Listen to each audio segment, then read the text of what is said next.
I'll be going back to my parents' place tomorrow," she told me, leaving me with nothing to do but sigh. Over 30 and anxious to get married, I ended up with a woman who was dazzled by my career at a major corporation. So, when she found out I got laid off, she quickly brought up divorce. "Can you even manage at your parents' place?" "It's fine. It's a proper place, unlike here," she said, packing her things and leaving. Apparently, our home wasn't proper enough for her. Is this what happens when you get laid off from a big company? I sighed again, looking at the empty entrance. A few months later, I was in a corner of a mixed-use building. "Mike, after you finish that hallway, can you take care of the restroom upstairs?" "Sure, got it." Finding a job was tough after the layoff. Being from a big company, I'd passed the paperwork but come off too strong in interviews, making the interviewers frown. I guess I was hard to employ. No company seemed willing to hire me. During my job hunt, the local job center suggested a cleaning company. Luckily, I got the job and successfully switched careers. Now, I'm on site training. Of course, cleaning is new to me, and I spend most days getting yelled at. "Man, cleaning's tougher than I thought. Maybe it's not for me, but I gotta work to eat," I muttered, smoking on the rooftop during a break. That's when I saw a little girl crouching by the roadside. "What's going on?" I was wide-eyed with shock. That girl seemed off. She didn't move an inch. I still have time during my lunch break, so I ran down the stairs to check on her. "Hey, are you okay?" When I went to see her and spoke to her, she turned her pale face towards me. She might be around 10 years old. "What's a little girl doing here?" "I'm sorry, my stomach hurts a bit." "Wow, that's tough. Were you heading home early from school?" She shook her head at my question. "Well, I have to buy lunch for everyone." Saying that, the girl took out her trembling hand with a wallet. She showed me a note inside her wallet. "What's this?" It had a list of foods like hamburgers and sandwiches written in a child's handwriting.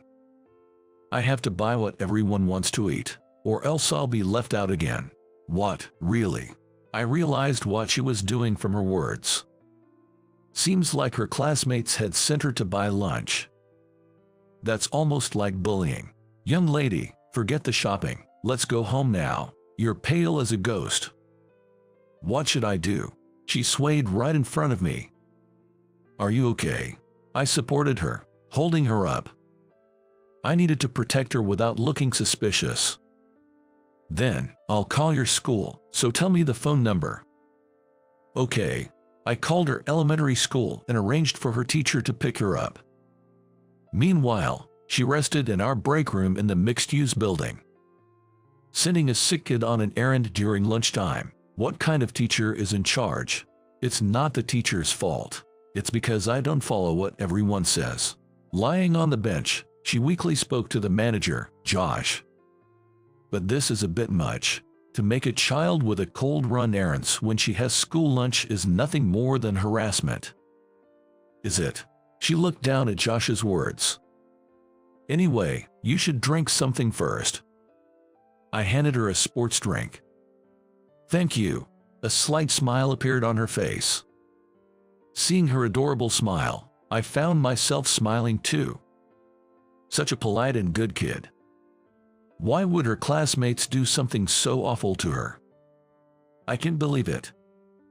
Then, there was a voice at the door of the break room. "Excuse me, I heard my daughter is here." Looking towards the door, I saw a young woman, out of breath, standing next to a stern-looking man. The woman, looking sorry, rushed over to us. "I'm the mother of Kayla, the girl you've been looking after." "I'm Johnson, her teacher." Mr. Johnson and her mom. Got it. "I'm really sorry for the trouble my daughter has caused." "No, she hasn't caused any trouble at all." Kayla's mom bowed deeply, but I shook my head. "Rather, Please let Kayla rest at home as soon as possible.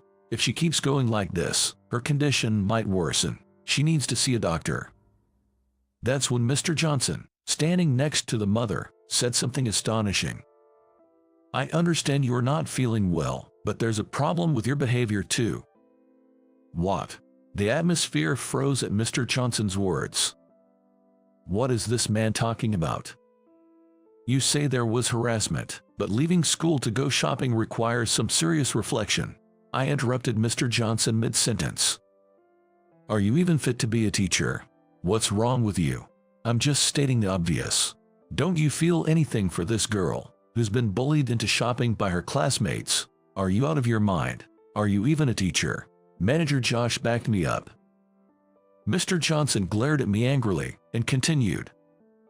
Normally, you should refuse. If you can't do that, doesn't it reflect a lack of home training? Is it my fault? For some reason, Mr. Johnson turned his gaze to Kayla's mother and said that. It's not my mom's fault. Kayla, who had been lying down, suddenly sat up and glared at Mr. Johnson. What's that attitude towards your teacher? Everyone told me. They said my mom's school lunches taste bad, so I should bring tasty stuff from the convenience store. If not, they'd tell Mr. Johnson and get my mom fired from the lunch diner. That's terrible. Is that true? Kayla's mother looked shocked, staring at her daughter. Even Mr. Johnson seemed surprised by this revelation and started asking Kayla for more details. What do you mean by that? I've been told for a long time by the kids in my class. They say my house is a poor single-parent home with a mom who makes lousy school lunches. They don't want to hang out with me because they think poverty is contagious. So, might that be a misunderstanding? Kayla, when I heard about this earlier and checked with the students, they said that wasn't true.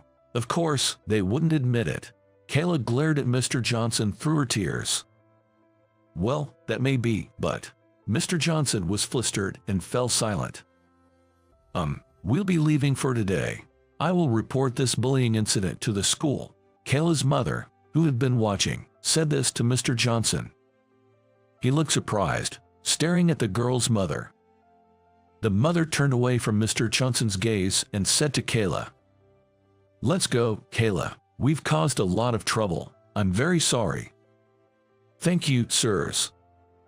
Kayla and her mother bowed to us and left the break room. The problem was, Mr. Johnson, the teacher, just stood there watching the mother and daughter, saying nothing. Aren't you going back to the school, Mr. Johnson? Yes, I will return, but there are things I want to think about. Mr. Johnson stood there stunned, tears welling up in his eyes. I'm not in a position to say this, but I think what you just said is the worst thing I've ever heard from a teacher. When I said that, Mr. Johnson's tears started to flow uncontrollably. I felt sorry for him, even though I thought it was pathetic. Well, life doesn't always go as planned, you know. I patted Mr. Johnson on the shoulder. Then, Mr. Johnson turned his tear-stained face to me and said, I'm sorry, but do you have time to meet soon? A few days later, Mr. Johnson and I were sitting together in a pub. I thought I was doing all right, but, realizing that everything Kayla said was true, I didn't know what to do. Mr. Johnson said, his eyes brimming with tears again. Well, nobody expects a student they trust to lie, right? I listened as Mr. Johnson told me what happened next. It turned out that several kids in Mr. Johnson's class had been harassing Kayla. And to make matters worse, the ringleader was a top student, supposedly a good friend of Kayla's. The harassment started because a classmate's mom said, Kayla is from a poor single-parent home. She's not like our wealthy families. What a terrible thing to say, making such classist remarks. Mr. Johnson shook his head in dismay. People like that really make life difficult, saying such things.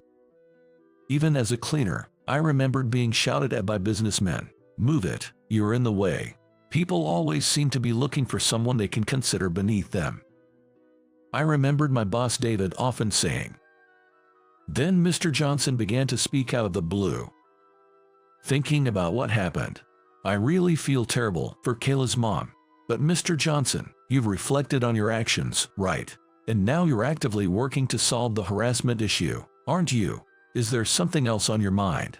I asked him, seeing the worried look on his face. Then Mr. Johnson, looking down, said, I've hardly had time to rethink my own words and actions. Maybe Mr. Johnson just didn't have an outlet. So, how about having a drink with me regularly? Really? Yeah, it's like a reflection session. We create a space to vent our weaker sides. Ah, I see. It's like counseling. Talking and being listened to. Reassessing oneself. Yeah, that might help me look at myself more calmly. Mr. Johnson said this with a relieved smile. Hearing him, I thought, this guy, once you talk to him, isn't so bad. I smiled back at him. From then on, Mr. Johnson and I started going out for drinks regularly. Mr. Johnson would talk about the kids' problems, and I'd let him hear my work complaints. Maybe because we both had a place to vent, our jobs started going surprisingly well. I became serious about my work and quickly got promoted to chief manager, taking over for Josh. Wow, that's amazing. Yeah, so, how are things with Kayla's mom? Well, I'm transferring to a different school next year, and we've decided to get married around that time. Mr. Johnson shared, a bit shyly. Turns out, Mr. Johnson started dating Kayla's mom after all that. He had visited her home to apologize, shared his own experience of growing up in a single-parent home, talked about the individual meetings he held with each student, and reported back during homeroom discussions. Gradually, more kids began to side with Kayla, and the child who had been bullying her eventually transferred to another school. As he continued to share these updates, he regularly reported back, which eventually led to their relationship. So, is Kayla okay with it? Yes, I'll work hard to be called Dad by her from next year. His face was beaming in a way that was unrecognizable from when I first met him. Then, cheers to Mr. Johnson, the soon-to-be dad. We clinked our beer glasses. Life has its ups and downs, but having friends to share complaints with can make a big difference.